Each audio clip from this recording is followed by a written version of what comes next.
আল্লাহু আকবার, দেখতে পাচ্ছেন এটা পুরোটাই খাজুর। এই খাজুরগুলা পুরোটাই মনে অন্তত 100-200 গাছের উপর হবে, পুরোটা একটা বাগান। এই বাগানের মধ্যে দেখতে পাচ্ছেন সবগুলো খাজুর ফাঁকি একদম পরিপূর্ণ হয়ে গেছে। জুম্মা বারক সবাইকে। আল্লাহ সুবহানাহু ওয়া তাআলা নিয়ামত দিয়েছেন।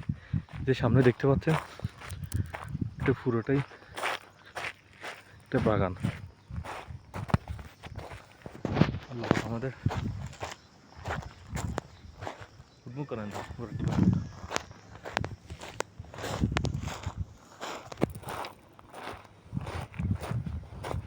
মন্দির করে বাগান মধ্যে